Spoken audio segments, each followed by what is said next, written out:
ভাই 2 টাকা দিয়া যান। হাই গাইস, আজ আমরা বিখ্যাত ভিখারি মদনের ইন্টারভিউ। আমার প্রথম প্রশ্ন, আপনি কি কাজ করেন? রাত 9টার পরে ডিম পারি। আজব প্রশ্ন, হাতে ভাঙ্গা থাল আছে, তাইলে তো ভিক্ষাই চামু নাকি? মানে কেন ভিক্ষা করেন? ডাক্তারে কইছে 3 বেলা ভিক্ষা করলে রক্ত বাড়বে। আরে আমার মানে কোনো সমস্যা আছে? আরে না তো, এই ভাঙ্গা থাল তো আমার সরকারে দিছে।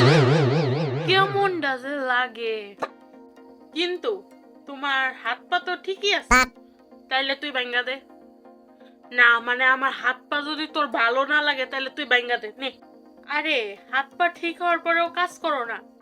কাম করি না, তুই তো আমার ঘরে টাকা দিতে গেছলি। এই ভাঙ্গা থাল নিয়ে গলি গলি ঘুরি, এটা কাম না তো কি? আচ্ছা এসব কথা বাদ দাও, তোমার বউ আছে? না থাকলে তোরটা দিবি। অনেক বেয়াদব তো। বাচ্চা কয়টা?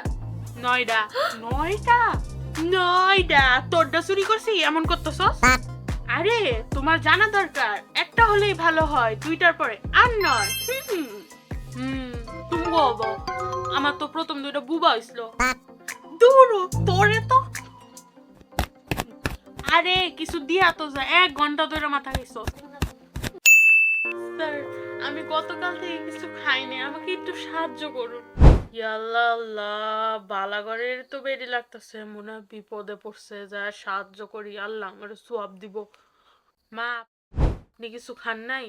চলেন আমার সাথে আপনার কিছু খাওয়াই। এই ভাই, উনারে কিছু খাবার দেন।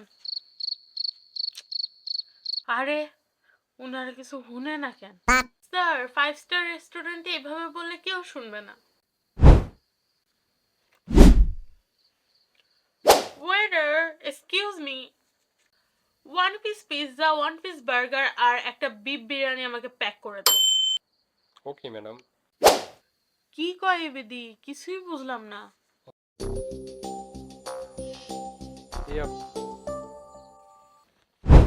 Thank you sir.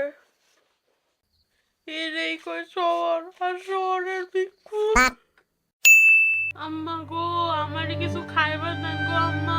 বাসি বান্তা যা আছে, আমার পুলাটা 2 দিন ধরে কিছু খায় নাই গো আম্মা।